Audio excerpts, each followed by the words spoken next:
hizo un decreto ejecutivo el 25 de junio, donde decía que la encuesta que le iba a montar terminaba en una constituyente. Y eso, según nuestra Constitución, no es permitido en el país. Pues fíjese... Porque él estaba buscando una reelección similar a lo de Chávez. No lo logró, están estas consecuencias. Él había hecho ya prácticas muy parecidas, o casi a fotocopia de lo que habían hecho Correa y Chávez Correa en Ecuador y Chávez en Venezuela. Fíjese que da la sensación de que aquí en Honduras la palabra o la expresión golpe de Estado ha perdido todo su significado, porque una parte y otra se acusan a los demás de ser los verdaderos golpistas. Usted acaba de decir que era Mel Zelaya, y los seguidores de Mel Zelaya son los que le acusan a usted de golpista. ¿Quién ha golpeado aquí a quién, o ha habido algún golpe? Bueno, aquí lo que defendimos nosotros, el grupo que gobierna en este momento, hablo estrictamente del presidente. No estoy hablando de los otros poderes. Otros poderes mantienen los mismos ciudadanos. Cuando hay un golpe de Estado, se acaba con todo lo que es el organismo gubernamental. No hubiese Congreso, no hubiese Corte Suprema de Justicia, no hubiese un fiscal general de la República. Y ustedes pueden entender que el fiscal, que la nueva Corte Suprema de Justicia, la que está en este momento actuando, con 15 nuevos magistrados, se eligió el 25 de enero. Y aún el 25 de enero, él quiso intimidar al Congreso. Fueron 3 de sus ministros a intimidar a los diputados, a tratar de obligar que los diputados votaran a favor de una ciudadana que él la estaba imponiendo, que hoy la tiene en el Banco Centroamericano y que está causando enormes problemas económicos a Honduras.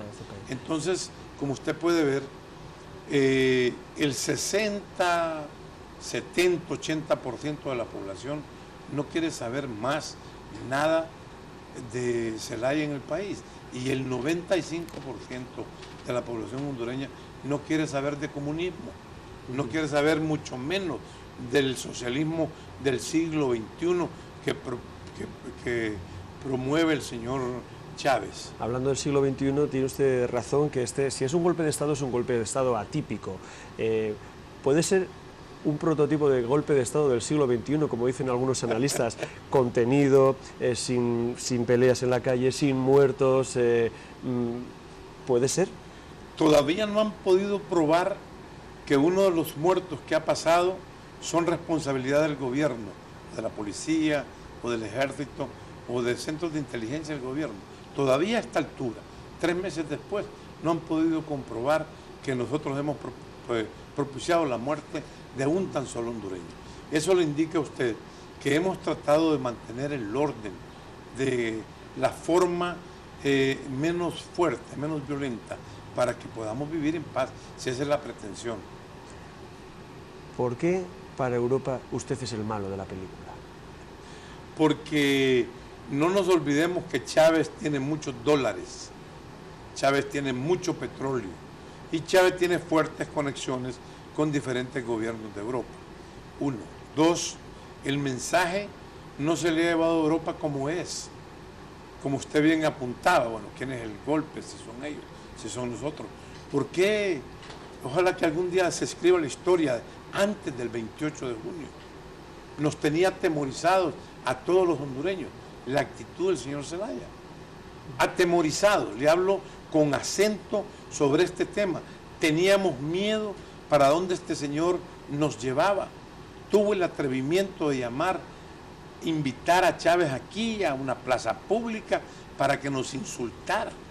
Nos dijo imbéciles, nos dijo idiotas, nos dijo una cantidad de epítetos solamente porque no congeniamos con la idea de que él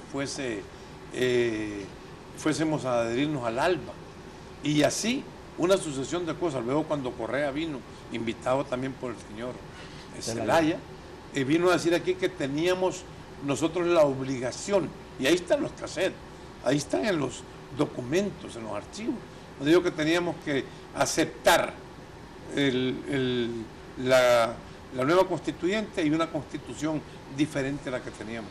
¿Cómo es posible que se haya permitido que esta gente viniese a Honduras, no solamente a darnos un consejo, a insultarnos?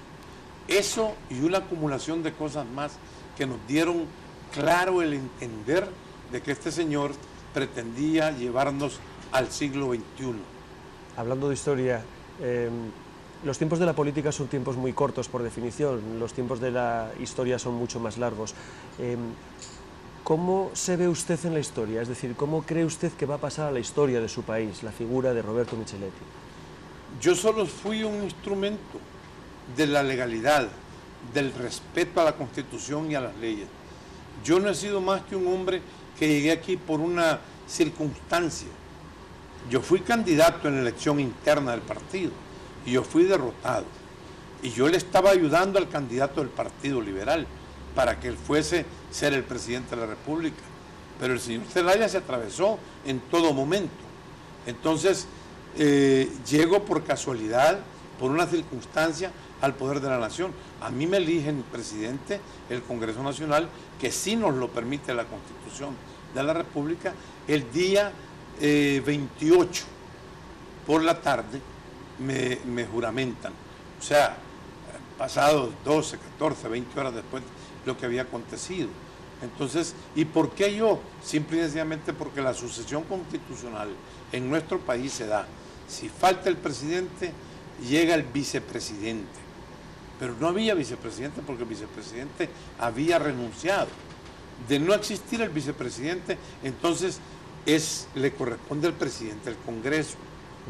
De no existir presidente del Congreso, al presidente de la Corte Suprema de Justicia. Es una sucesión. Sí, y yo como en España. Lo acepto porque lógicamente esa es una obligación de parte mía de cumplir con el mandato constitucional. O sea, terminar el periodo de 6 meses. Eso me inhabilita a mí para siempre, por 6 meses, me inhabilita a mí para siempre ser un aspirante presidencial en mi país. Pero es bastante modesto eso de definirse como un accidente, como una circunstancia, ¿no?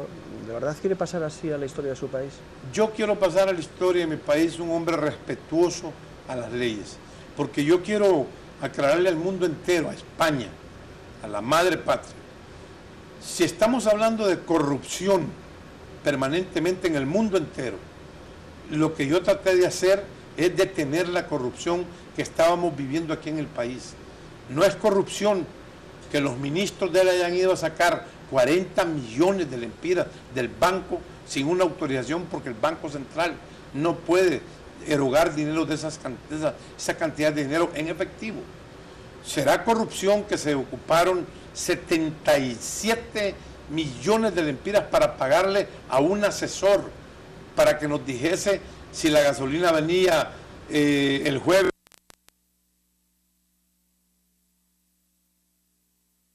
Han gastado 22 millones de lempiras en andar un helicóptero que los movía de aquí de Casa Presidencial a su hogar, que está a menos de 4 kilómetros de aquí.